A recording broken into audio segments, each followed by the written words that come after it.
Pronto, gente. Boa tarde, é um prazer imenso ter vocês aqui de novo, ter a professora Késia, professor Ronieli, professor Narcílio, Elcio, que foi meu aluno na Universidade Estadual Vale do Acaraú. E nós estamos agora na nossa segunda aula da temporada de 2025, certo? Aula 2. O que é que eu vou falar nessa aula 2? Os primeiros passos para o projeto de pesquisa.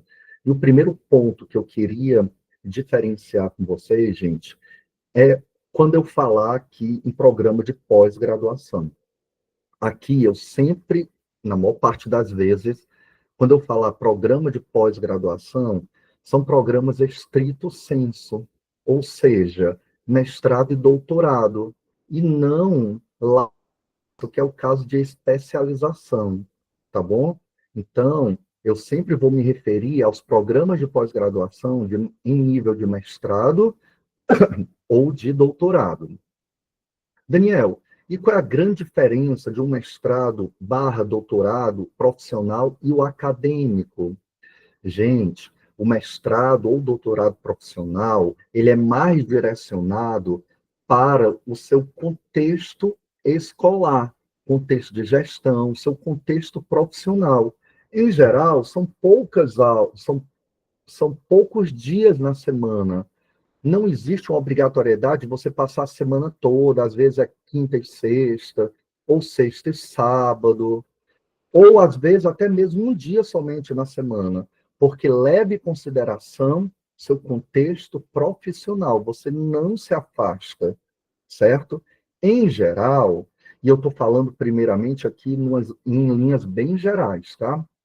O mestrado barra doutorado profissional, ele também requer um produto educacional, ou seja, algo concreto gerado pelo mestrado, pelo programa. Lá no decorrer da sua investigação, você terá uma pesquisa, terá uma investigação, mas também vai criar algo como fruto de todo esse trabalho.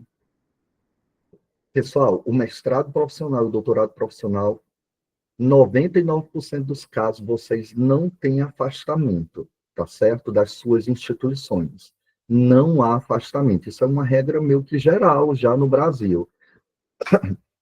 Por vezes, vocês vão encontrar mestrados e doutorados profissionais pagos, porque o MEC permite que as instituições de ensino superior públicas possam cobrar pelos mestrados e doutorados profissionais. Geralmente é feita uma parceria também com as instituições. Aqui no Ceará tem diversas parcerias com a Secretaria da Fazenda, algumas empresas, Febraban, SESI, SEST, Senat, né? Então, o mestrado profissional tem essa roupagem, ok? Daniel, e o mestrado e doutorado acadêmico? Esse, gente, já requer, na essência, a formação de pesquisadores, certo?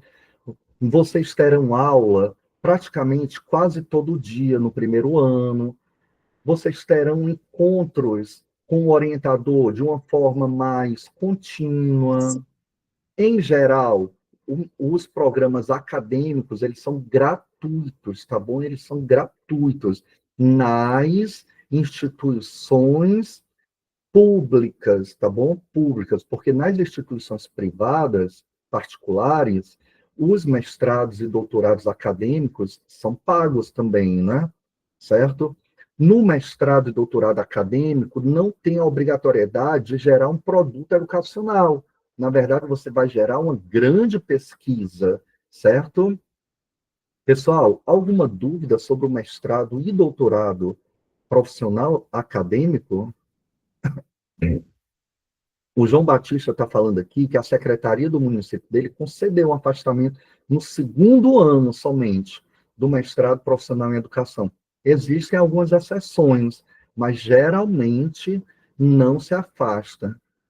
Ou quando se afasta, afasta meio período ou um semestre, né? E a cada dia que passa, nós precisamos ter um olhar, uma clareza muito sobre os nossos direitos, tá bom? Para que a gente possa requerer, para que a gente possa lutar para que essa grande formação, que é o mestrado e o doutorado, seja propiciado aos professores, ok, gente? A Luísa está perguntando, o mestrado acadêmico, só um segundo, o mestrado acadêmico, cadê? Pronto. Se for integral, tem chance, ai meu Deus, é porque vai subindo, tem chance de quebrar, caso a pessoa trabalhe, o mestrado acadêmico, se for integral, tem chance de quebrar? Eu não entendi muito essa tem chance de quebrar. Eu acho que de não ser aprovado, é isso, de você sair do programa. Olha, se você trabalhar manhã, tarde e noite, ou no horário das aulas, você não vai conseguir, Luísa, cursar o mestrado ou o doutorado acadêmico. O seu orientador vai lhe cobrar tempo, vai cobrar presencialidade. Tem algumas características dos orientadores. Tem orientador que cobra presencialidade, tem orientador que cobra muito evento, que você participe dos eventos, organize. Tem orientador que vai querer que, olha, Luísa, eu não estou preocupado com o que você está fazendo, não, mas você só tem que escrever artigo, artigo, artigo. Entendeu, Luísa? Então, algumas observações vão depender também do seu futuro orientador, orientadora. Mas, independentemente disso, você tem que ter tempo para cursar as disciplinas, certo? Bora ver aqui o Matheus. Existe a questão das bolsas em alguns casos. Isso, Matheus. As agências de fomento, elas, por enquanto, está tendo até uma discussão na atualidade sobre isso, mas por enquanto, as agências de fomento só liberam bolsa de pesquisa para alunos do mestrado ou doutorado acadêmico, e tem uma série de critérios também para isso. A Luísa está falando. Os da UES, por exemplo, pode? Luísa, de novo, em qualquer local do país, se você não tiver tempo, tem alguns locais que você pode trabalhar e estudar, tudo bem. Mas, primeira coisa, você vai ter que ter o horário para as disciplinas. Segundo, você tem que entrar em comum acordo com o seu orientador, certo? A pior coisa do mundo é ter problema com o orientador, certo? Então, pensem bem aí na estratégia que vocês vão utilizar. A Verônica está perguntando, tem doutorado acadêmico profissional? Sim. Na entrevista, tem a pergunta se você está disponível? Boa, Emanuele. Lá, quando eu comentar sobre a aula da arguição oral, eu vou falar sobre isso, e eu já dou um spoiler. Uma das perguntas é se você tem total disponibilidade para cursar o mestrado e ou o doutorado acadêmico, tá certo? Ronilda, no município que leciono, meus colegas conseguiram afastamento integral em relação ao mestrado profissional. De novo, são exceções, tá bom, Ronilda? Realmente são exceções, porque o mestrado profissional, ele tem a característica do docente não se afastar, certo? O mestrado pago tem o mesmo valor que o público? Vou já falar sobre isso. Sendo funcionário público, pode pedir um tempo de afastamento na empresa pública? Depende da empresa. Se você for da docência, existem casos em que isso é palpável, tá? Ai, cadê aqui? Profimac tem bolsa, Daniel? Não, não tem bolsa. É verdade que o mestrado profissional tem menor valor que o mestrado acadêmico? Não. Lá o título é o mesmo, Maite. Você vai ter o mesmo título, vai ganhar a mesma coisa que alguém do mestrado acadêmico. E aqui eu retomo uma frase que vocês já devem ter ouvido falar, que quem faz o curso também serão vocês. Eu faço parte de um programa profissional, de um mestrado profissional, que, na verdade, não tem nada de profissional, porque meus orientandos sofrem muito, tá? Eu cobro muito deles, para que eles sejam aptos e aptas a tentarem um doutorado acadêmico. O Toshiro, participei de 2 seleções e fiquei na arguição do projeto, e as perguntas sobre o tempo de dedicação. Professor, boa tarde, pode fazer doutorado mesmo sem ter mestrado? Camila, pode, certo? É permitido, mas tem uma série de critérios e o programa deve aceitar, o colegiado do programa deve aceitar a pessoa que quer passar direto para o doutorado. Isso é muito difícil de acontecer, certo? Porque é um ato discricionário, tá bom, do colegiado. Eu ver, ok, vamos abrir aqui a fila. Rejane levantou a mão. Oi, professor Daniel. Gostaria de fazer uma pergunta. Para quem é aposentado, ele é bolsista, mestrado acadêmico? Se você incorrer nos critérios da bolsa, pode sim, tá bom, Rejane? Tem alguns critérios, eles são diferentes para CAPES e para FUNCAP, por exemplo. Aí eu não sei de onde você é, mas para CAPES, ok, mas para a sua agência de fomento. Então tem que ver os critérios, tá bom? Eu sou de Fortaleza. Pronto, então dependendo da bolsa que você vai tentar, né, você tem que ver os critérios, certinho? Um deles é Porque não trabalhar, então talvez você incorra positivamente nesse. eu estou Certo? pensando em fazer a seleção do mestrado na UFC, Literatura Comparada. Ótimo, excelente. Ah, A tá bom. Maite está perguntando, sendo assim, então qual é a diferença entre o mestrado profissional e o acadêmico? Foi o que eu expliquei, Maite. O profissional é direcionado para o contexto profissional, com as características que eu dei. Produto educacional, menor carga horária de dedicação.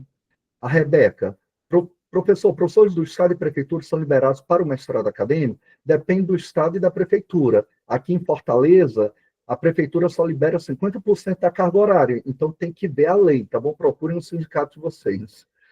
O Jailson, percebe que existe uma oferta maior de mestrado acadêmico. Sim, Jailson, porque o mestrado acadêmico, ele é secular, digamos assim, no Brasil, tá bom?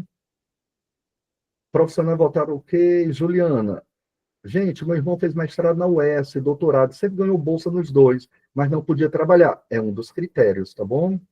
Ok. Gerlândia, levantou a mão? Não, Andréa? Também não? Está desligado seu áudio.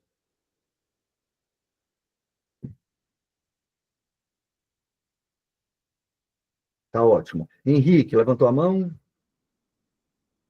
Pessoal, baixem as mãozinhas. Henrique, não? Show. Pessoal, e aí, uma última pergunta aqui para a gente continuar os slides. Daniel, e o mestrado pago? Gente, existem as instituições particulares no nosso país, né? E aí, esses mestrados dessas instituições, eles são liberados pela CAPES. Existe uma tal de APCN. A gente passa por uma seleção lá, uma equipe de professores cria um projeto de mestrado, de doutorado, manda para a CAPES, que é a chamada APCN. Depois de quase 6 meses, é, depois de quase 6 meses, é que tem um resultado. Então, tem uma série de critérios, tá bom? Hoje, o mestrado na universidade particular, nos programas particulares, eles têm igual valor aos mestrados nas instituições públicas. A diferença é que é pago, tá certo? E, em geral, mestrado e doutorado é caro para a nossa realidade como professor, né, nas instituições particulares. Então, se você quiser fazer em instituição particular, não tem problema algum. Mas vamos falar de um ponto delicado, que eu gosto muito de falar de polêmicas, embora eu não entre nas polêmicas. Daniel, e o mestrado, doutorado no Paraguai, em Portugal, lá na Guatemala, enfim, Honduras. Gente, cuidado. Ah, Estados Unidos também. Cuidado. Cuidado, por quê? Porque existem muitos picaretas no mercado que nos iludem mesmo, porque nós trabalhamos aqui com sonhos, né? Então, eles, muito provavelmente, vão vender tudo de bom para vocês. Mas vocês precisam ver se esses mestrados e ou doutorados, eles já foram revalidados, já teve algum diploma revalidado no Brasil. Se não teve e você quer ser o primeiro, cuidado. Eu mesmo participei há 2 anos de uma revalidação de um diploma e nós não aprovamos essa revalidação, tá bom? A pessoa gastou quase R$ 6.000 e a demanda dela não foi aceita pela universidade. Então, cuidado. Se eu fosse vocês, eu só entraria em um mestrado ou doutorado no exterior que eu já soubesse que já existe revalidação aqui no Brasil. Tá bom? Ok, turma? Alguma dúvida sobre isso? Eu vi aqui mais algumas dúvidas. O Matheus está me ajudando. Pronto, gastaram só dinheiro, né, Manoel? Isso mesmo. Ok. Então, tem um montão de gente que vai me ajudar, né, hoje. Show de bola. Pessoal, olha só, de novo, eu coloco aqui as redes sociais dos projetos que eu participo, tá bom? O primeiro é o meu e-mail. Se vocês quiserem falar comigo, mandem mensagem no e-mail. Eu não consigo responder todo mundo. Tem umas 10 pessoas ali com raiva de mim porque eu não respondi o WhatsApp. Não adianta falar no meu WhatsApp particular. É muita gente aqui, tá, pessoal? Então, por mim, eu responderia todo mundo, do fundo do coração. O segundo é o meu Instagram. O terceiro é o Instagram ali, ó, Sonho Possível Preparatório. É muito importante ter uma boa movimentação no Instagram. O quarto é o APA-EVE. Inclusive, a professora Kézia está com uma dívida aí comigo. O APA-EVE, gente, é um projeto de análise de perfil de aprendizagem. Então, se vocês quiserem conhecer, dê uma olhadinha lá. Pode ser uma linha de pesquisa de vocês. E o último é o grupo de pesquisa que eu lidero, o NUPET. Núcleo de Pesquisa em Tecnologia, Formação, em Educação, Tecnologia e Formação Docente, tá? Então, é bem bacana. Quando abrir o edital, de novo, aí eu coloco lá no grupo, caso vocês se interessem. Certinho? Ok, vamos passar aqui. Pessoal, eu não sei se eu vou ter algum depoimento hoje. Tem algum depoimento? Eu não sei se a Rosana está aqui. Está aqui, Rosana? Estou, professor. Estou aqui. E aí, Rosana, você tem A Osana 3 Baiana, minutos, né? 3 minutos para falar da sua experiência, Rosana, porque você me traz orgulho Deixa eu, diário. deixa eu ligar a luz aqui da sala.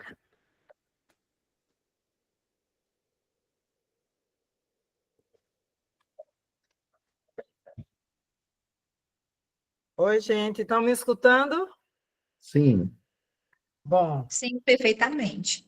a minha aprovação foi assim árdua. Eu comecei desde a pandemia a fazer estudo com o professor Daniel e o professor Herbert. Depois o professor Herbert deixou e o professor Daniel continuou.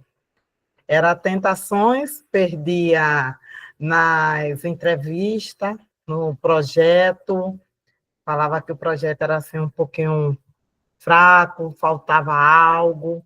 E quando eu comecei a seguir o professor Daniel, a estudar, a fazer as anotações, eu tenho 3 cadernos de anotações, que cada ano era uma anotação.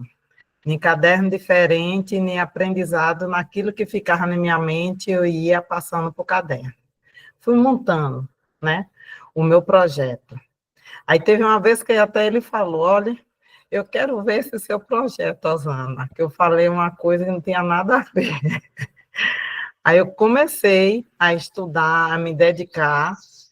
Aí quando foi o ano passado, em maio, abriu a inscrição para a Federal aqui na Bahia, no interior. Eu me inscrevi. Aí eu falei assim, vamos com toda a fé. Eu já estava me sentindo preparada, principalmente no projeto, de tanto argumento que ele faz, que ele exige, viu, gente? É bem exigente, mas isso é muito bom para a gente. Se ele falar que está errado, sinta como assim uma autoestima para cada um da gente, para que a gente se eleve a cada dia. Aí eu fiz primeira prova, né? Quando eu vi que minha nota era 9, nem eu acreditava, eu chorava de alegria. Aí eu fui para o projeto. O projeto foi aprovado. Fui para a entrevista. Na entrevista eu fui aprovada, tudo tirando 9.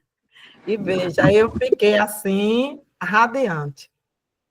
Graças a Deus, né, em primeiro lugar, ao professor Daniel, por ensinar, motivar e nos elevar a cada momento, né, de a gente aprender. E eu fiquei muito emocionada, foi no dia que eu cheguei da escola, porque eu tive esses entraves também, né? Filava muito as aulas do professor Daniel, acompanhava pelo WhatsApp, por causa da escola, mudava muito os horários. Aí ele se emocionou só de falar de mim. porque eu poderia não estar na aula, mas estava acompanhando tudinho as aulas gravadas. Então, não desistam. Não desistam mesmo. E persistam em uma universidade pública. É outro diferencial. Obrigado, Rosana. Realmente, naquele dia você colocou um cisco no meu olho, viu? Sem querer. Parabéns mesmo, de coração. Gente, é verdade. Eu sou fruto da universidade pública, então sempre vou defender a universidade pública, tá? Rosana, você é de onde mesmo? Eu sou de Irará, mas baiana, mas vou estudar em Feira. Pronto. Então, Da Bahia. pronto, exatamente, era isso que eu ia falar. Olha só, a Rosana e eu, nós não nos conhecemos presencialmente. Não ainda, né, Rosana? Não ainda, mas vai ter Tenha o fé. seminário, né? Então, gente, olha o alcance que esse projeto tem, não só o alcance, mas também a capacidade de mudar uma realidade, tá certo? Então, prestem atenção, viu? Trabalhem muitos. Muito obrigado, Rosana. Turminha, e aí na aula passada, eu falei o seguinte, olha só o que é que todo mundo faz. Todo mundo faz o seguinte, começa a estudar, sem muita sistematização, vai para a seleção, certo? Eu vou tentar meu mestrado. Ele fala para todo mundo que vai tentar o mestrado, né? Não estudou quase nada, mas fez algumas leiturazinhas. Aí, achando que depois que passar é que vai para os grupos de pesquisa, vai procurar o professor orientador, vai conhecer as linhas de pesquisa, vai conhecer o programa, vai conhecer a faculdade e a universidade. Pessoal, quem fizer isso tem um alto índice de reprovação, tá bom? O ideal, qual é, que eu falei para vocês na aula passada, é encontrar logo a universidade que vocês acham que seja factível cursar um mestrado ou um doutorado. Procurar a faculdade de educação, por exemplo, encontrar o programa de pós-graduação, entender quais são as linhas de pesquisa, quais são os professores orientadores dessas linhas, que grupos de pesquisa esses orientadores lideram, e aí sim, vocês vão começar os estudos iniciais. Professor, o que é essa tal linha de pesquisa? Gente, a linha de pesquisa, todo programa de pós-graduação, mestrado ou doutorado, tem linhas de pesquisas, subdivisões teóricas. Por exemplo, tem a linha do currículo, tem a linha do ensino, tem a linha da matemática, da formação de professores, a linha do marxismo, a linha da educação inclusiva. Você vai se inserir em uma delas, e aí lá terão professores orientadores, tá certo? Rejane, pode falar. Professor Daniel, essa linha de pesquisa de uma seleção para outra, de um semestre para outra, ela muda ou é a mesma? Não. Ela é personalíssima em relação ao programa, tá bom? Ela é personalista em relação ao programa. O programa, o que pode acontecer é que de uma seleção para outra não haja vaga em alguma linha, tá bom, Rejane? Mas a linha vai continuar existindo. Quando a gente manda a proposta lá para a CAPES, a proposta de mestrado, de doutorado, já tem que ter as linhas, tá bom? E os professores ligados a essas linhas. Tudo bem? Aí eu vou dar o exemplo aqui, por sinal vai ser bom para a Rejane, um caso aqui particular, a Universidade Federal do Ceará. Aí olha ali embaixo, gente, na logo, Programa de Pós-Graduação em Educação. Aí eu vou dar uma olhadinha aqui, ó, o que é PPGE, o que são os assuntos discentes, seleções, contatos, e não encontro a linha de pesquisa. Quando eu baixo mais um pouquinho, tem aqui do lado direito, ó, PPGE, Informações Gerais. Vamos dar uma olhadinha, o que é que tem? Olha só, quando eu abro, tem os docentes, a infraestrutura, os normativos, tem as linhas de pesquisa, gente. Olha só, vamos clicar nas linhas. Abre uma nova aba, né? Deixe-me apresentar a nova aba, tá certo? Só um segundo. Aqui, é a aba das linhas de pesquisa. Por favor, alguém coloca o link para a Roberta, gente, da PPGE. Pronto, turminha, tá aí, ó. Linha de pesquisa. Olha só, linha de pesquisa. O PPGE, o UFC, possui 9 linhas de pesquisa. Você vai procurar essas linhas. tem a avaliação educacional, certo? Aí olha os professores aqui, ó. Dentro da linha, pode existir também eixos temáticos, certo? Educação, currículo e ensino. E aqui tem os professores, ó, de cada eixo. Educação, estética e sociedade, filosofia e sociologia da educação, história e educação comparada. O meu doutorado e um dos meus pós-doutorados foi pela educação, currículo e ensino. E o segundo pós-doutorado, aliás, o contrário, tá? O primeiro pós-doutorado foi na história e educação comparada. Olha outra linha, história e memória da educação. E cada uma delas tem temáticas que elas trabalham. Pessoal, sobre linhas de pesquisa, dúvidas? Sim, não. Daniel, Oi. eu tenho interesse em pesquisar, na verdade, eu já estou nisso, pesquisar a função do coordenador pedagógico enquanto profissional que acolhe, né? Roberta, eu vou fazer algumas intervenções, tá bom? Isso é o que está na Pois sua não. cabecinha, né? Isso, exato. Tá bom, pode continuar. E aí, eu sei que existe muito pouco, é muito limitada essa questão do coordenador pedagógico, essa pesquisa diante desse profissional. Eu até fui dando uma olhada nas linhas de pesquisa e confesso que eu fiquei um pouco perdida em qual se encaixaria essa temática, em qual se encaixaria a minha pesquisa, né, o meu interesse, na verdade, de pesquisa. Roberta, minha preocupação é que exatamente o que você está pensando não se encaixa em nenhuma delas. E aí você tem que sair do que você está pensando, aí talvez repensar, fazer uma transposição. Será que talvez não seja na área da formação de professores? Porque o coordenador pedagógico tem uma prática também de gestão, sabe? É um exemplo, tá bom, Roberta? Mas eu tenho que saber mais sobre o que você está pensando. Você tem que encaixar. Aí aqui eu pego a fala da Roberta e do Elcio, e tem algo que, de novo, eu vou falar, turminha, infelizmente, vocês têm que se encaixar no que nós, professores da pós-graduação, trabalhamos, nas nossas temáticas. Eu não vou investigar. Primeiro, vocês nem são aprovados na seleção. Entenderam? Então, você tem que direcionar, Roberta e Elcio, para orientadores que trabalhem isso. Daniel, eu não encontrei exatamente o que eu quero. Então, comece a ampliar sua busca, Roberta, Elcio, a sua temática, comece a ampliar aqui com o coordenador pedagógico. O que mais eu poderia trabalhar? Será que tem alguma área de gestão? Opa! Políticas públicas para o coordenador pedagógico.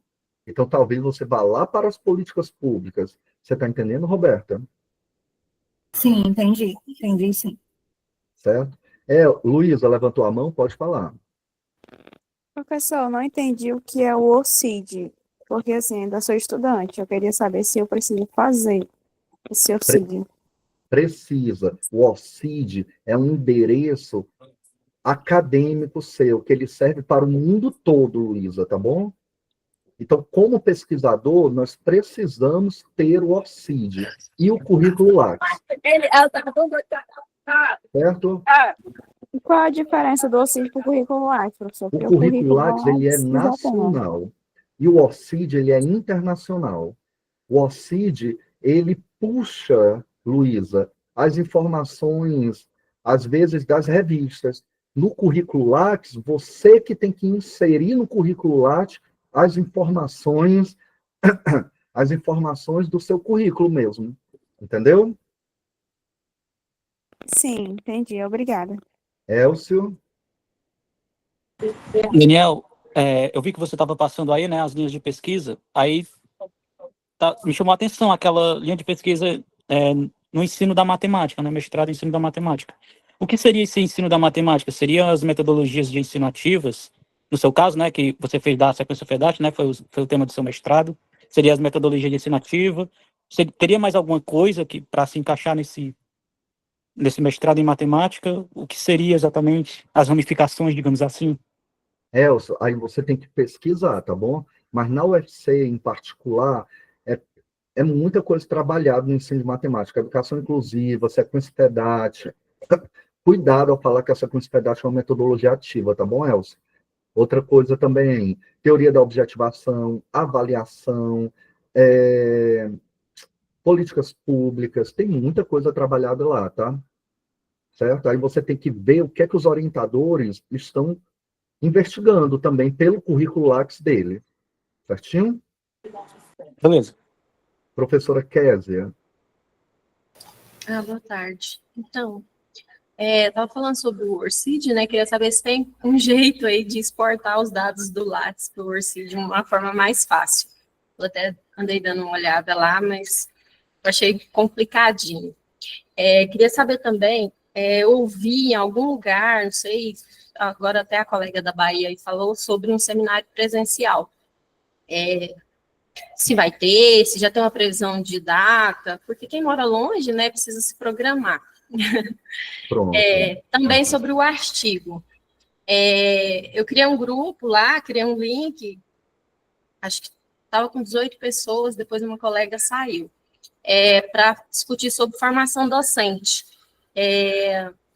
Aí queria saber, são até 3 pessoas, caso a gente não encontre alguém que interesse pela mesma temática. E quando se fala formação docente, né, e abre um leque de possibilidades. Eu até andei colocando lá que eu pensava de falar de formação docente, mas na perspectiva do gestor, do coordenador pedagógico, de assumir, de responsabilizar, porque eu já queria começar, né, a escrever, dado o prazo que a gente tem, que é junho.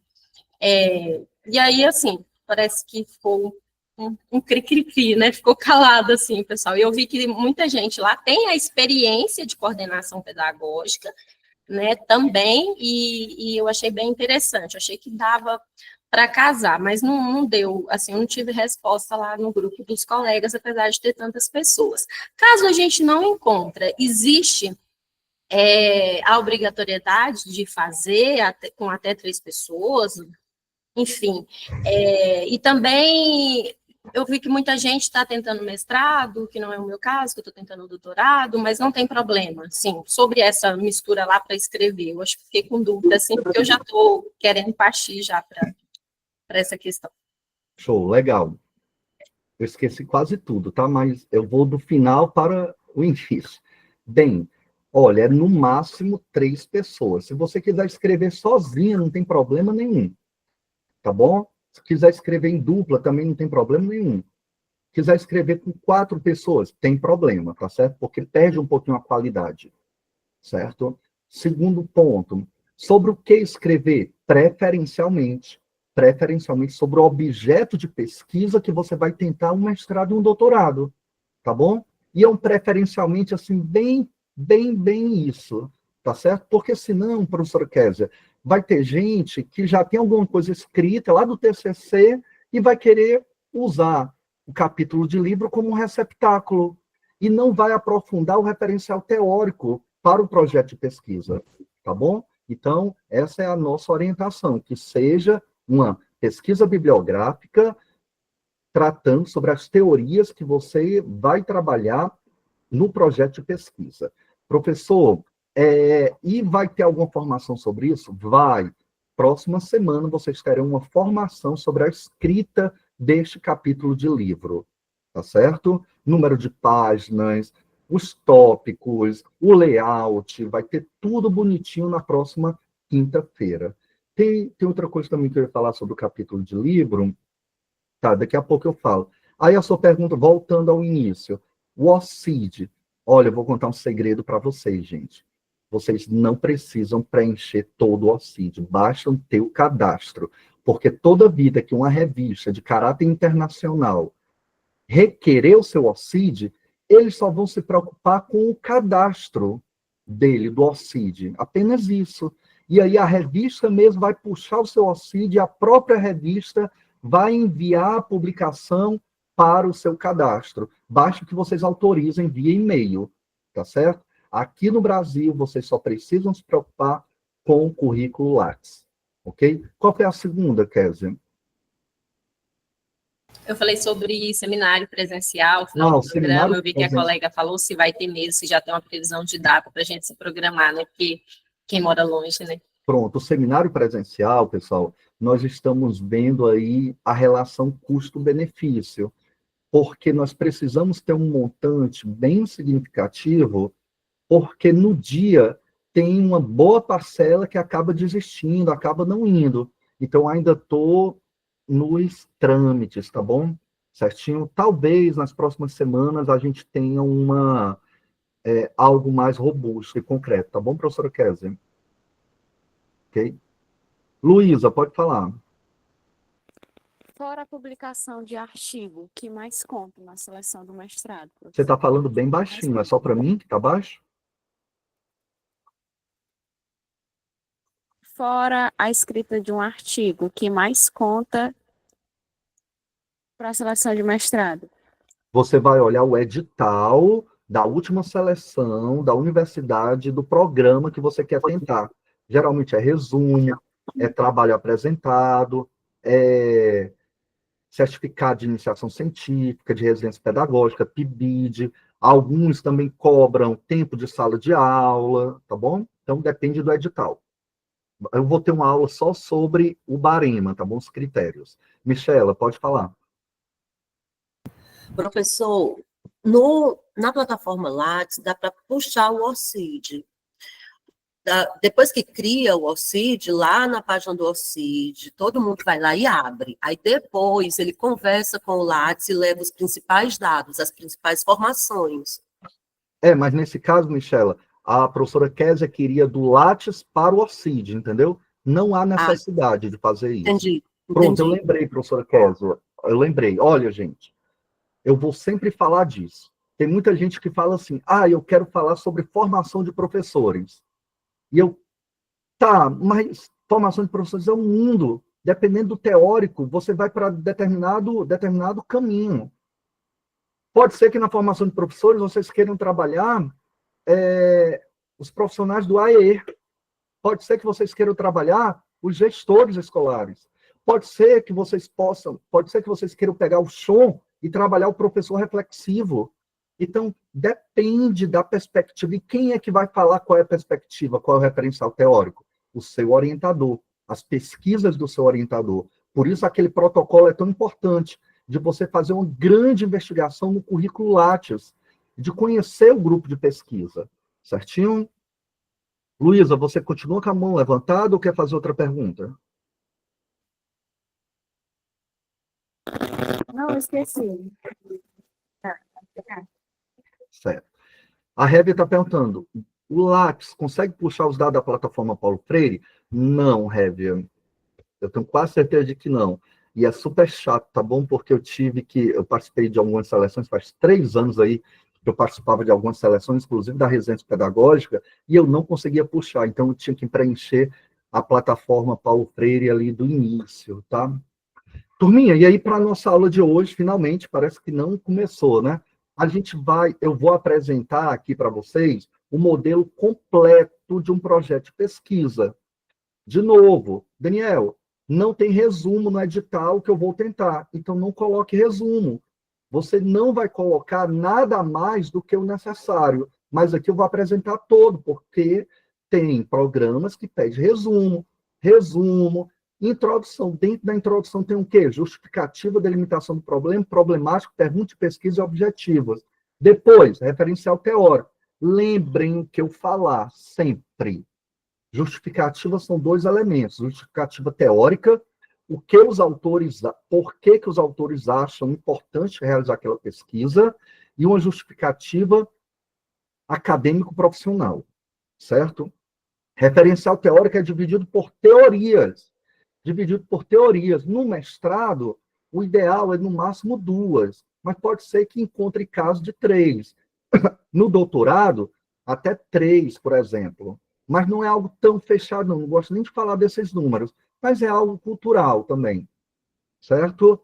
Metodologia, são 3 elementos. Quais são os elementos da metodologia? A caracterização da pesquisa, vou falar disso no futuro, instrumentos de coleta de dados e técnica de análise de dados. Cronograma e referência bibliográfica de acordo com a BNT. Só observação. Objetivo, sempre um geral e 3 específicos. Sempre um geral e 3 específicos. No caso de um mestrado ou doutorado profissional, é muito interessante ter um objetivo direcionado para o produto educacional, certo? É interessante, mas eu vou falar ainda nuances sobre isso. Maria, pode falar, levantou a mão? Sim, professor, boa noite. Eu não entendi bem as dimensões da justificativa. Tem a justificativa teórica e acadêmico profissional, foi assim mesmo? Show, Não a entendi. teórica. Você vai puxar do seu referencial teórico os autores que conversam nas teorias que você quer trabalhar. E eles vão dizer qual é a importância de se trabalhar isso no contexto da educação atualmente. Certo? É o primeiro ponto. O segundo é sua trajetória acadêmico-profissional. Nossa, você é gestor há anos e quer trabalhar a formação de professores. Super coerente, tem que falar disso. Ah, Daniel, acabei de sair da graduação, quero trabalhar uma formação de professores. Vocês acham que vai dar certo? Não. Muito provavelmente essa pessoa que acabou de sair da graduação vai trabalhar a aprendizagem. A aprendizagem é sempre com o aluno. Professor é sempre o ensino. Raras são as teorias que trabalham ensino e aprendizagem, esses processos de ensino e de aprendizagem, como a teoria da objetivação. Entenderam? Não dá para fazer tudo, nem um mestrado, nem um doutorado. Compreendeu, Maria? Sim, clareou mais. Obrigada. Nada. Gente, e aí eu vou começar pelo tópico que a gente tem que fazer por último. O resumo, por exemplo. O que é o resumo, gente? Ele é a essência do projeto, certo? Olha, imagine uma pessoa na banca. Eu peguei agora recentemente quase 300 projetos para avaliar em um programa que eu faço parte.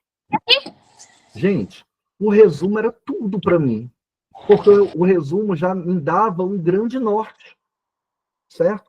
Já traz em linhas gerais tudo sobre um bom entendimento sobre o projeto. O resumo, gente, ele apresenta minimamente o para que será feito, o objetivo geral, o que será feito, para quem, onde, a metodologia. Não pode ter períodos repetidos do texto. Ah, Daniel, eu vou tirar uma parte lá do texto, do projeto, e colocar no resumo. Não pode. A única coisa que se repete no resumo e no texto como um todo é o objetivo geral, tá bom? Assim como o título deve ser feito somente depois que todo o projeto estiver estruturado, para que não haja nenhuma divergência. Às vezes você quer começar fazendo resumo, gente. Isso é um equívoco grande, porque pode ser que no decorrer da caminhada você mude muita coisa. Aí você vai ficar mudando o resumo, tendo retrabalho direto. Pessoal, alguma dúvida aqui? Alguma dúvida? Não? Show. Vamos continuar, então. Turminha, no resumo não se usa citação. Não se usa. Certo? Você não coloca. No entanto, você pode, se quiser, falar dos principais teóricos, colocar o nome deles, pelos quais vocês querem nortear a pesquisa. Em geral também, porque, Daniel, você fala sempre em geral? Porque pode ter um edital que mude essa regra. O espaçamento é simples, em um parágrafo único. Desculpa ali, gente. Vou ajeitar, tá bom? Vou ajeitar logo, porque eu sei que vai para vocês, tá bom? Só um segundo. Tem ali parágrafo, e é parágrafo. Pronto. Prontinho. Professor, Espaçamento também, professor. Oi? O espaçamento também, professor. Espaçamento. Obrigado. Desculpem, gente, desculpem. E obrigado. Prontinho. Opa, deixa eu me apresentar. Gente, de novo, por que, em geral, pode ter um edital que fale que o resumo é espaçamento 1,5, de acordo com o texto. Quem vai ditar o que você vai escrever e como escrever é o edital. Na falta dele, vem a BNT, vem os teóricos da metodologia de pesquisa, vem essas informações que eu estou dando para vocês. Pessoal, alguma dúvida aqui nessa parte? Podem perguntar. Show. Oi, Com licença, professor. pode falar. O senhor vai disponibilizar esses slides para a gente? Vou sim, lá no grupo é disponibilizado tudo. E eu já fiquei sabendo que os slides, a aula passada, a tarefinha de casa, foi disponibilizado ontem à noite, não foi? Acompanhe o grupo. No grupo, gente, ó, só uma dica, a gente fala menos e preste atenção mais, tá bom? Brena, pode falar. Professor, dá para escutar, não dá? Dá sim. Pronto, é porque antes desses slides, eu estava falando algumas coisas sobre que eu achei bem interessante, o senhor podia repetir? Pronto, tá aqui, ó. Eu vou especificar mais, certo? Mas o resumo, ele apresenta para que o projeto, que é o objetivo geral, e a metodologia muito forte. O que será feito, para quem, onde. Não pode ter períodos repetidos lá do texto, ele tem que ser um texto original. Em geral, o resumo a gente deixa para fazer somente no fim, depois que a gente escreve todo o projeto. Ok? Alguma dúvida? Não, era exatamente isso mesmo. Viu? Obrigada, professor. Nada. Turminha, eu coloquei um slide aqui, mas depois eu mudo, certo? Pessoal, lembrando, menos é mais. Menos é mais. Então, o resumo não adianta fazer algo gigantesco, não. É algo direto. Tá bom? Frases bem diretas. Então, o que é que tem no resumo, Daniel? O que é que pode ter? Um contexto introdutório, certo? Você faz uma pequena introdução, que pode fazer um elo com uma justificativa, mas sem colocar citação. Depois apresenta a problemática, exatamente, Jéssica. Então, o resumo é a apresentação do que o leitor irá ver no trabalho. Sim, o resumo é o seu mini trabalho em poucas linhas. Começando pelo contexto introdutório, uma pequena introdução. Geralmente, essa pequena introdução você pode sair do geral para o particular. A problemática, o que é o real problema que você quer investigar. Lembrando, gente, que um problema não obrigatoriamente é algo ruim, tá bom? Eu quero somente investigar o fenômeno da recomposição da aprendizagem. É algo ruim a recomposição da aprendizagem? Não. Eu quero investigar, fazer uma pesquisa bibliográfica sobre o currículo. O currículo é algo ruim? Talvez você encontre lacunas, pontos que deseja melhorar, mas não é algo ruim.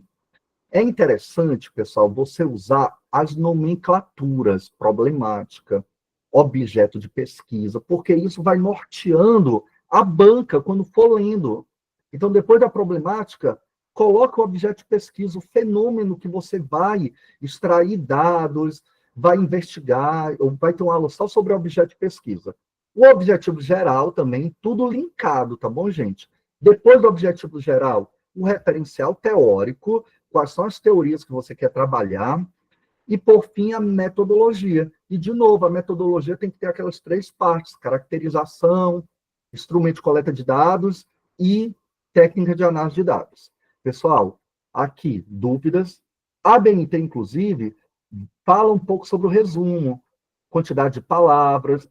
O edital também pode conversar com você sobre isso, certo? Dúvida, gente? Não, nenhuma pergunta? No final do resumo, nós teremos as palavras-chave, que geralmente são de 3 a 5. Essas palavras-chave tentem colocar as temáticas macro do seu projeto de pesquisa. Temáticas macro. É aprendizagem, eu vou trabalhar com o aluno. É uma proposta metodológica. Enfim, certo? Temáticas macro, não podem esquecer disso. O Jailson está perguntando: capítulo de livro deve seguir essa estrutura do projeto de pesquisa? Sobre o capítulo de livro, próxima quinta-feira terá uma formação somente sobre ele. Tá bom? Vamos continuar. De novo, se eu vivencio, eu escrevo. Se eu escrevo, eu publico. Não esqueçam disso, gente. Tudo é publicável e tudo é... A partir de agora, vocês têm que melhorar muito o currículo Lattes de vocês. É participando de eventos, é participando de seminários, é participando de algo que lhe dê certificados.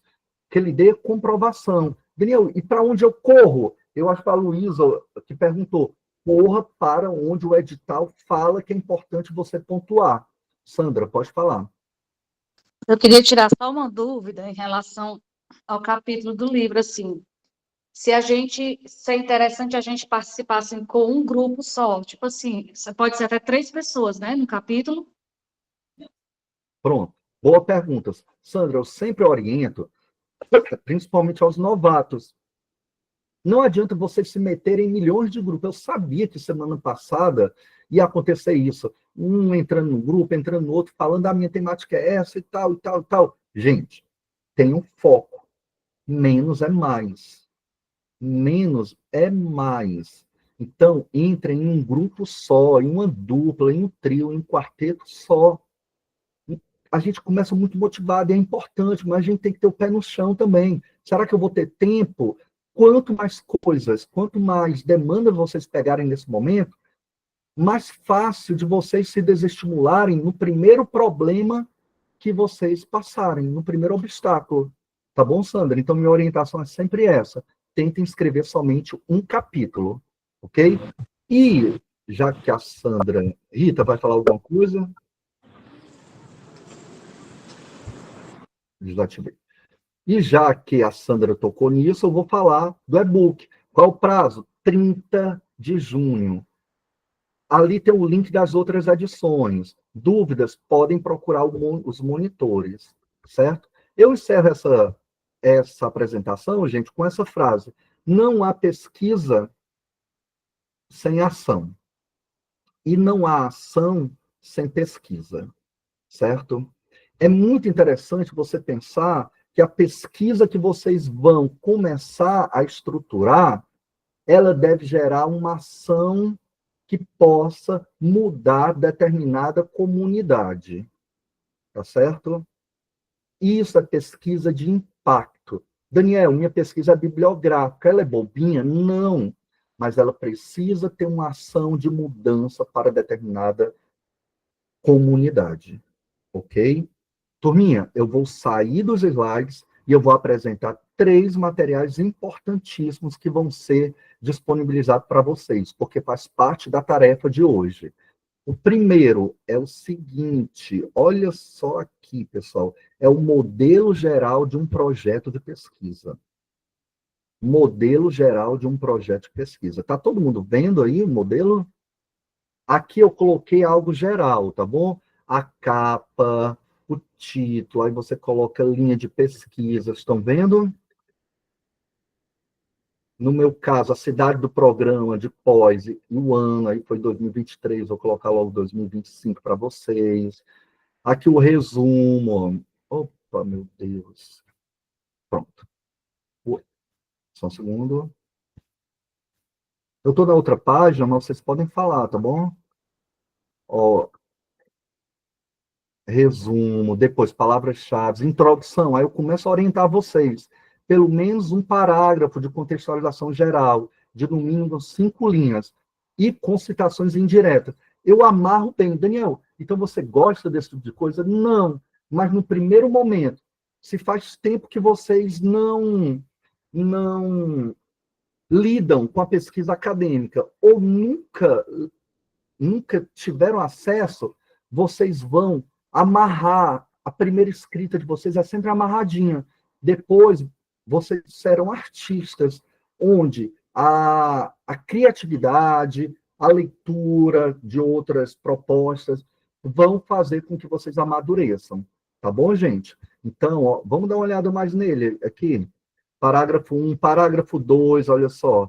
Isso na introdução, aí parágrafo 4, cada um fundamentação legal, talvez a BNCC, os PCN, motivação, contribuição, justificativo, delimitação do problema, problemática, objetivo geral, fundamentação teórica, ó, tudo bem amarradinho. Tá certo, pessoal? E aí vai ser disponibilizado, vocês vão fazer o download, e a partir de amanhã, vocês vão começar a escrever o projeto de vocês, certo? Porque vocês já fizeram a investigação dos orientadores, já sabem mais ou menos o que querem escrever. Josiane, pode falar. Professor, boa noite, pessoal. Desculpa o barulho, mas eu estou na aula de natação do meu filho. Sobre a metodologia, professor. Eu estou nela, estou escrevendo ela nesse momento. Eu tô com dificuldade de inserir a minha população, o meu povo que eu vou investigar. Eu devo colocar na parte introdutória, eu devo colocar nos instrumentos, eu devo colocar nas Na primeira técnicas. parte, na caracterização da pesquisa, tá bom? Na primeira parte da metodologia. Primeira parte, ok. Ok, professor, muito obrigada. Pronto, alguém fez uma pergunta aqui que veio do meu... amarrar, o que é que... gente, desculpa, provavelmente quem for de fora de Fortaleza vai sofrer com algumas expressões idiomáticas, né? Gente, o amarrar que eu digo, vocês devem escrever de acordo com o que o orientador escreve, seu futuro orientador. Por isso é importante pesquisar a vida do orientador lá científica no currículo Lattes, para que vocês possam, entre aspas, amarrar, fazer um elo bem feito com o que ele trabalha, certo? Josiane, já foi. Rejane. Oi, professor, boa noite. Sou eu novamente. Eu já comecei a escrever meu projeto, eu estou seguindo esse seu modelo igual receita de bolo, viu? Eu estou seguindo as recomendações que o senhor está falando, tudinho, está dando certo. Obrigada. Tá ótimo. Rejane, aí de novo, gente, olha, isso, embora seja uma receita de bolo, de novo, eu não gosto de receita de bolo. Na educação a gente não faz receita de bolo, mas aqui é só um pontapé, só para motivar vocês, só para ajudar. É como se fosse o Daniel Brandão orientando vocês, certinho? Pronto, pessoal. Vai ter outro documento que eu vou disponibilizar. Daniel, eu tenho muita dificuldade a começar a escrever. Nossa Senhora, você não faz ideia de quanto eu tenho dificuldade. Olha aqui o que é que eu vou disponibilizar, pessoal. Cadê, meu Deus? Pronto, tá aqui. Deixa eu ver se dá certo. Prontinho. Olhem se vocês conseguem ver, pessoal. Isso daí, turminha, são frases prontas para desbloquear a escrita de textos, certinho? Então, nesse primeiro momento, que você não tem criatividade, que você está com a mente bloqueada mesmo. Tem dias que eu passo 3 horas para escrever uma linha, gente, mas só neste momento, tá bom, turminha? Olha só, esse material, eu vou dar os créditos para o professor Rogério Vozer, tá bom? Olha só como é que ele coloca. Vozer, tararã, afirma, a partir desse estudo, pode-se constatar, outros autores buscam, passando para a próxima análise, apesar de apresentar uma frequência, no tocante, este indicador a respeito, tradicionalmente, a partir desse conceito, entenderam? Isso é apenas para fazer com que vocês engatinhem na escrita do projeto, tá bom? Luísa, levantou a mão? O que são os instrumentos? Os instrumentos de coleta de dados, eu vou falar sobre eles, mas são entrevistas, questionários, gravação, diário de bordo. Vou falar sobre eles na aula de metodologia, ok? Tá ótimo, Ardônio, excelente. Pessoal, e agora a gente vai para um momento muito especial, tá certo? A gente ainda tem um tempinho, né? Eu vou corrigir um projeto aqui ao vivo. E eu vou fazer uma observação assim, bem séria, porque a gente precisa de muita cumplicidade. Eu levo isso muito a sério. Então, aqui, não vai ser motivo de risadas, não vai ser motivo de desdém. Lembrem-se, a primeira escrita é sempre uma escrita muito frágil. E, às vezes, a gente pode até ter anos de experiência, mas quando um leitor externo ele lê, ele vai encontrar fragilidades no nosso texto. Então, meu cunho aqui, meu teor é pedagógico ao analisar este projeto. Combinado, gente? Ok? Então, vamos lá. Pronto. Essa pessoa tentou para a Universidade Federal do Ceará, está aqui a capa, bonitinha. Eu acho que está fora do padrão. Aqui, cadê? Esse espaçamento. Eu acho que é simples. Aí ela colocou linha de pesquisa e eixo temático. Olha só a linha de pesquisa. Educação, currículo e ensino, eixo temático e ensino de matemática.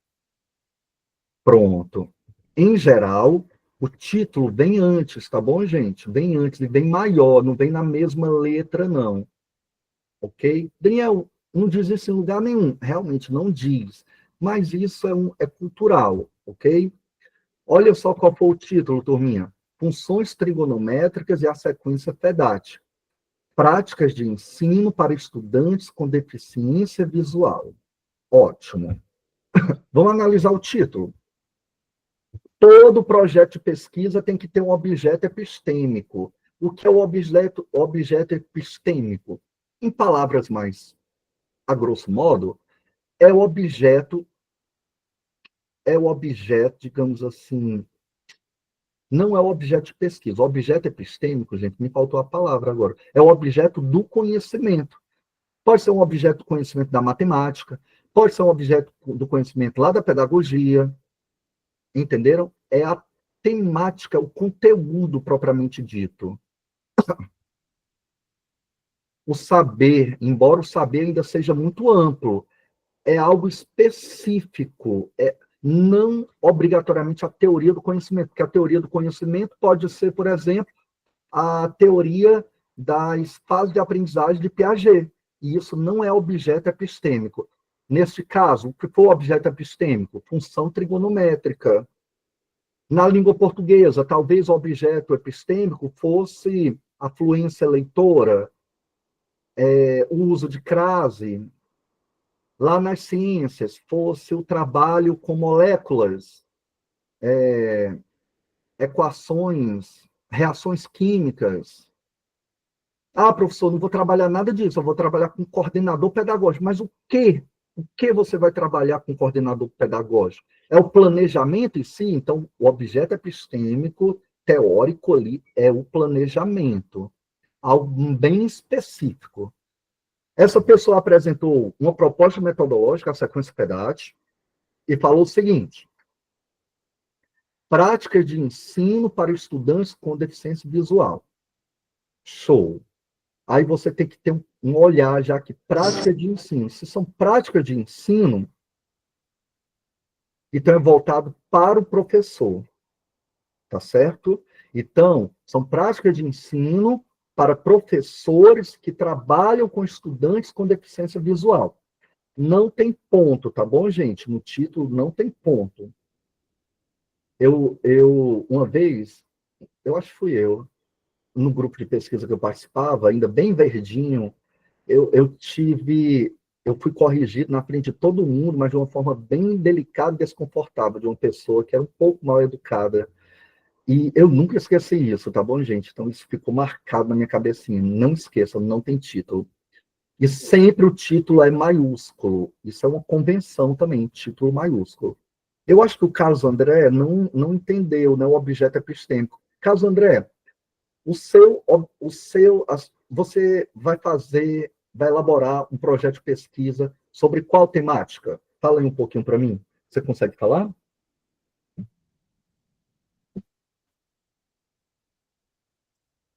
Ou se puder escrever, tá? Nenhum, nem outro? Ah, eu vou baixar aqui outro. Não, já foi. Não, Carlos André.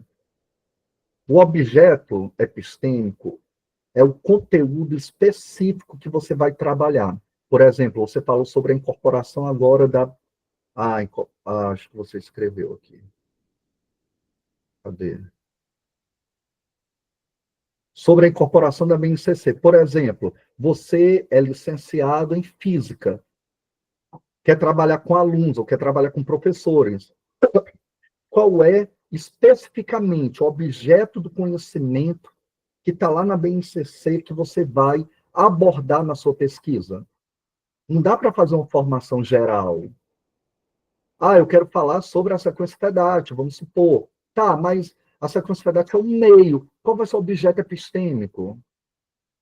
A Michelle aqui contribuiu. O objeto epistêmico é aquilo sobre o qual o conhecimento se debruça, é o foco, o alvo do processo de investigação e reflexão.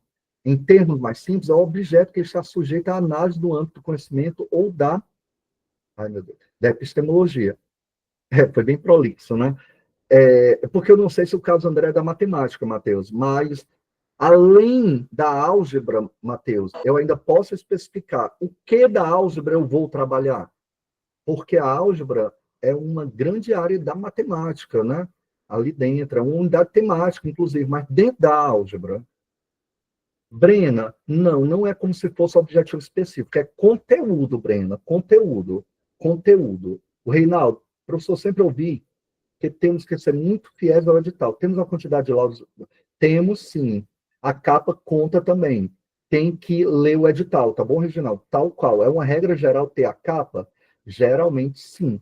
Geralmente, o próprio edital fala. Mas, voltando ao objeto epistêmico. Pessoal, dúvidas sobre o objeto epistêmico? Vamos lá.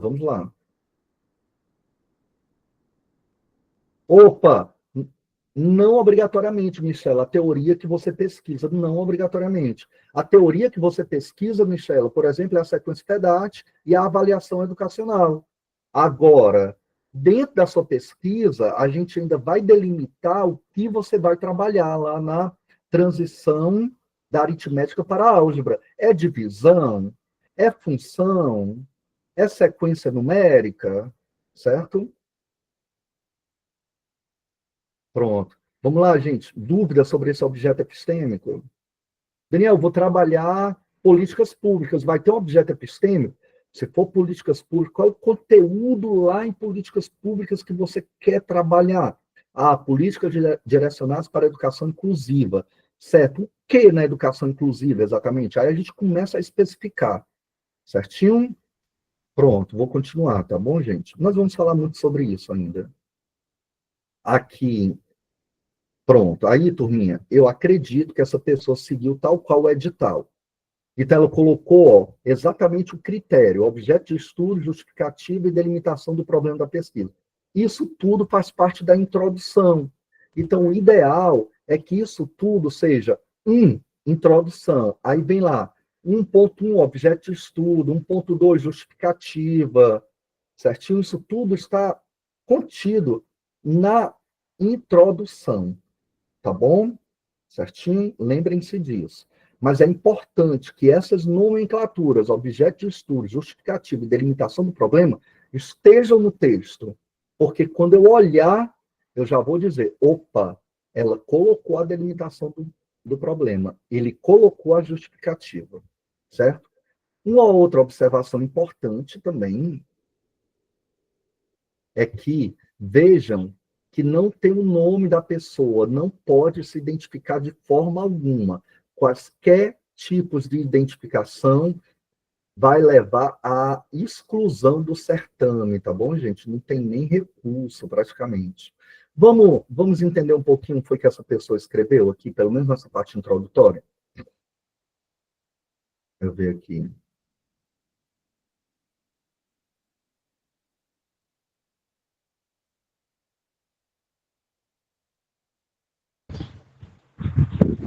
Pronto.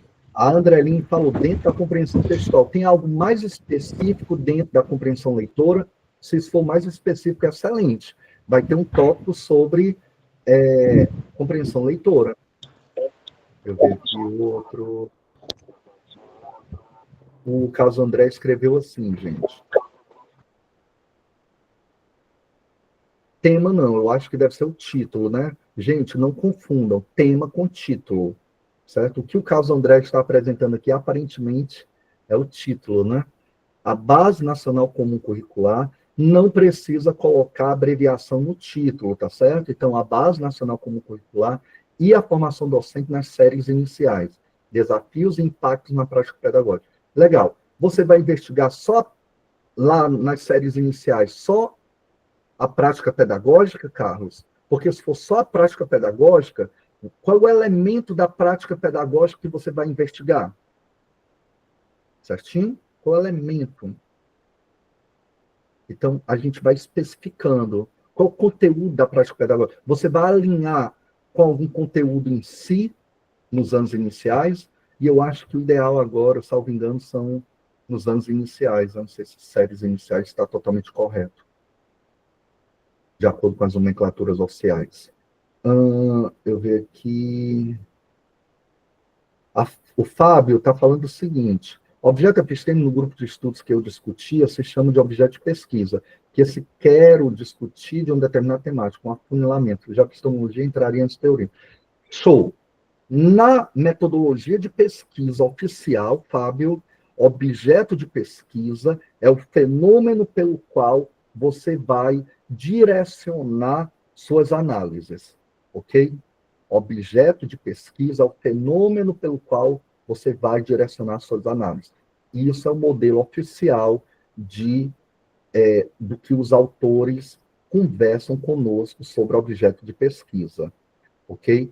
Agora, se vocês utilizavam também essa nomenclatura, também não tem problema nenhum, porque o objeto epistêmico pode ser chamado de objeto de conhecimento, objeto de estudos também, mas eu estou falando da essência. É interessante ter uma temática bem afunilada, porque vocês não vão dar conta de tudo, certinho? Vamos ler agora, pelo menos uma parte, a gente tem 5 minutos ainda. O ensino de matemática para os estudantes com deficiência visual enfrenta desafios específicos, uma vez que o componente curricular possui um alto grau de abstração e demanda estratégias diferenciadas para a compreensão de conceitos, que muitas vezes são apresentados de maneira visual. Certo. Eu acredito que seria interessante uma citação para alinhar com essa de maneira visual. Essa maneira visual, essa expressão não está boa também, tá?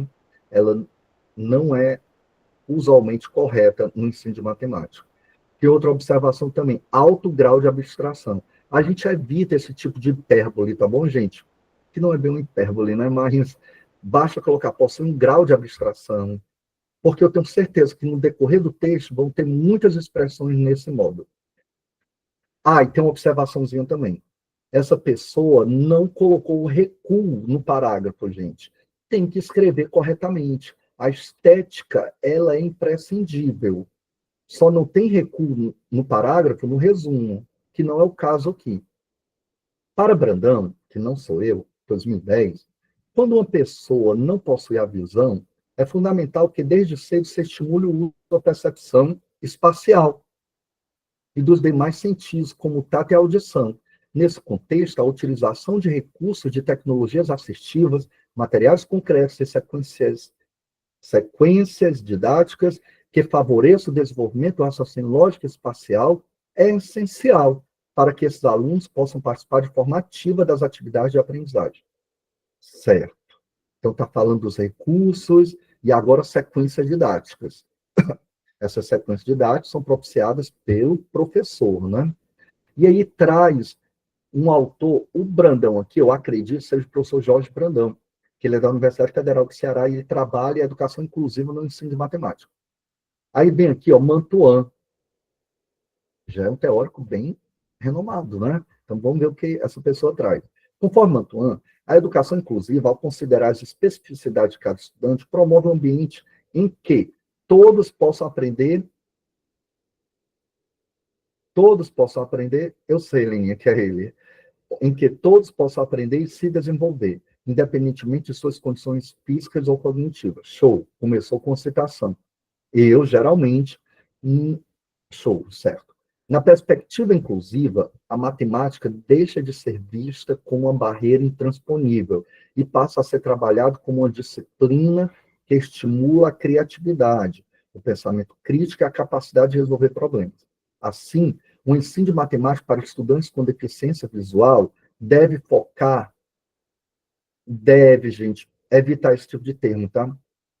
Então, assim, o ensino de matemática para estudantes com, assim, é imprescindível que o ensino de matemática para estudantes com deficiência visual foque na criação de experiências pedagógicas que integrem as diferentes habilidades dos alunos, garantindo-lhes autonomia e equidade no processo de aprendizagem, contribuindo, assim, para a formação de cidadãos mais independentes e preparados para os desafios cotidianos, em especial acadêmico e estudantil. Bem, ainda aparentemente apresentando algumas problemáticas, né? Mas não disse ainda qual era o objeto de estudo, nem justificativa. Está delimitando aí o problema, né? Na literatura, olha só, gente. Ai, meu Deus. Pronto. Na literatura, são poucos os estudos e trabalhos. Sim, Fábio, aí depende muito do edital, tá certo? Na literatura, são poucos os estudos e trabalhos que buscam compreender o ensino de estudantes. O ensino de estudantes, gente, não está legal, né? O ensino dos estudantes poderia melhorar. Com deficiência visual no componente curricular de matemática, em particular no ensino das funções trigonométricas. Gente, nós não podemos fazer uma afirmação tão forte, são poucos os estudos e trabalhos, não. Só se pode fazer uma afirmação como essa trazendo um autor ou você mesmo tendo feito uma revisão sistemática, comprovando isso. E o que é que significa ser pouco? Pode ser que 5 sejam muitos, dependendo da temática que você quer trabalhar. Entenderam? Então, esse tipo de início de frase, de composição teórica aqui, de pensamento, não é bom colocar, certo? Aí ele ainda fala, dentre os quais destacaremos. Opa, destacaremos. No decorrer do texto, eu percebo que esse candidato usa a terceira pessoa do singular, e agora está usando a primeira pessoa. Turma, ou usem só a terceira ou usem só a primeira. Eu, Daniel Brandão, prefiro sempre a terceira pessoa do singular, porque é mais formal. O objeto de pesquisa é formal, mas quem vai falar isso serão as pesquisas que o seu orientador trabalha. Aí ele fala ali, ó, dentre os quais destacaremos 3 que mais se aproximam da temática elencada. O artigo de Magalhães, Torres e Brandão, em 2014, investiga a eficácia de métodos pedagógicos no ensino de geometria para estudantes cegos incluídos em salas regulares. O estudo envolveu oficina de matemática adaptada com 54 participantes, incluindo graduandos e graduados em pedagogia e matemática. As oficinas buscaram adaptar os métodos. Aí essa pessoa, ela vem fazendo aqui o resumo desses 3 trabalhos, né? Ó. Depois apresenta o artigo de Landim e depois a tese de Silva. Aí fala um pouquinho ainda no caso de estudantes cegos. Magalhães destaca a necessidade de os professores adaptarem materiais e recursos. Aí depois que essa pessoa faz isso, olha só o que ela apresenta. Diante do exposto, a escolha do tema de funções trigonométricas reflete a necessidade de práticas pedagógicas que considerem as especificidades de estudantes com deficiência visual, especialmente no ensino de trigonometria. Além disso, a efetiva inclusão no ambiente escolar requer abordagens inovadoras, que favoreçam a autonomia e o desenvolvimento das competências necessárias para a compreensão matemática. Ok. Então, aparentemente, essa pessoa trouxe esses 3 trabalhos para falar da importância da escolha dessa temática. Então, isso é uma justificativa. Então, ficou bem claro a justificativa. Ela começa com a delimitação do problema, embora ela não fale que é a delimitação do problema. Eu não, como banco, eu não tenho obrigação de... Eu tenho, né? Mas nós somos tão cansados, gente, que isso somos seres humanos, que isso pode passar batido, pode passar sem a nossa percepção. Certinho? Então, aqui é a justificativa. Esse tema permite a exploração da sequência FEDAT como um aporte teórico-metodológico, utilizando suas etapas para proporcionar aos estudantes com deficiência visual uma experiência de aprendizagem colaborativa. Isso parece uma hipótese, mas só agora ela falou de sequência FEDAT, de forma abrupta. Não dá para, de repente, trazer uma teoria aqui. Certinho? As teorias, elas devem entrar de forma suave no decorrer dos parágrafos. E não ficou claro o objeto de pesquisa aqui. De repente, tem o objetivo, né? Vamos dar uma olhada, eu vou parar nos objetivos, tá bom? Objetivo geral, não tem, né, Ed? Analisar a eficácia da sequência FEDAT como metodologia para o ensino de funções trigonométricas a estudantes com deficiência visual. Vejam aí, gente, algumas incoerências. Primeiro, gente, não é comumente mais trabalhado analisar a eficácia de uma proposta metodológica. A sequência FEDAT, por exemplo, isso daí está parecido com analisar a eficácia da aprendizagem baseada em projetos. A gente já sabe que é eficaz, tem diversos trabalhos falando sobre isso. Então, você vai fazer a mesma coisa que os outros, você vai querer comprovar algo que já está comprovado e analisar a eficácia. Então, o seu objeto está em torno da eficácia, ok? Então, talvez você possa tentar melhorar nesse sentido, analisar as contribuições da proposta metodológica sequência FEDAT para o ensino de funções trigonométricas a estudantes com deficiência visual. E aí tem uma observação. Não fala de professor, né? Não fala de professor. Mas lá em cima fala do ensino. E aqui também de ensino. Então, dava para melhorar mais. Ok? Os específicos. Compreender os fundamentos teóricos da sequência FEDAT e sua aplicação no ensino de funções trigonométricas, identificando como suas etapas podem ser adaptadas para atender às necessidades de estudantes com deficiência visual. Aqui tem 2 verbos, compreender e identificar. Objetivo específico, em geral, é só um verbo. Então, tem que tirar esse identificar e refazer o objetivo. Desenvolver e aplicar, tem 2 verbos, só pode ter um.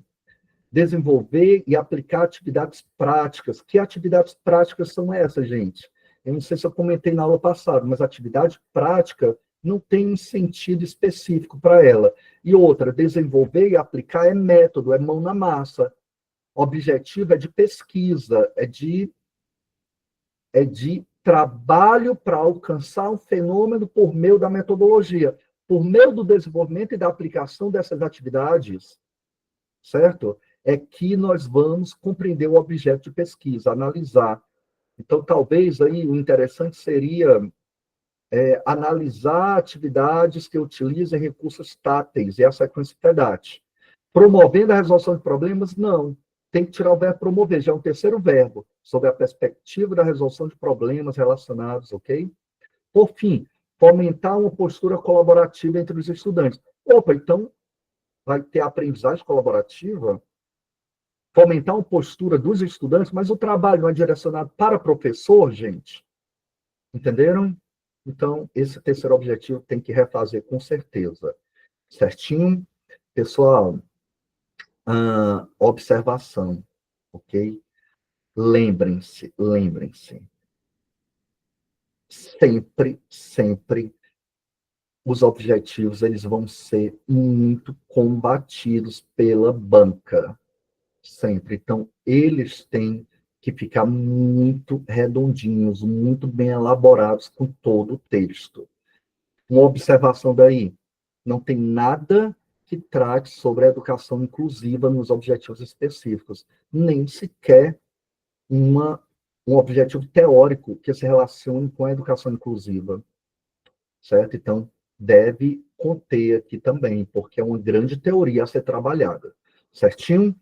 Pessoal, é interessante o uso dos verbos de esporte na taxonomia de Bloom, é imprescindível, Landim, e na aula que eu darei sobre os objetivos, eu vou falar sobre a taxonomia de Bloom.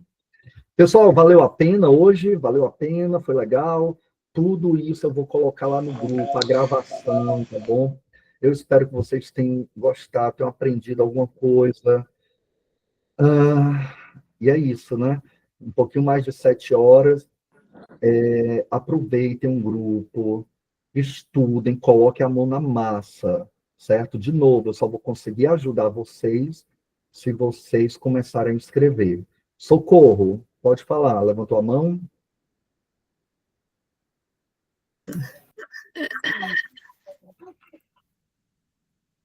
Não? Juliana? Professor, pronto, boa noite. Professor, só uma dúvida mesmo. Se eu, como psicóloga, quisesse fazer um estudo de caso sobre algo que eu estou vivenciando, por exemplo, eu trabalho com pessoas... Só um segundinho. Gente, deixa só eu tirar aqui um áudio. Pronto, pode falar, Juliana. Pronto.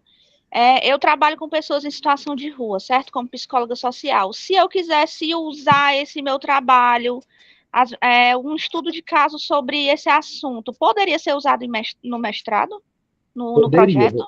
Poderia, você só precisa encontrar uma linha que trabalhe essa temática, tá bom? Entendi. Gente, tudo é possível, só precisa encontrar um orientador para que compre a sua ideia, certo? Socorro, ainda vai perguntar? Não?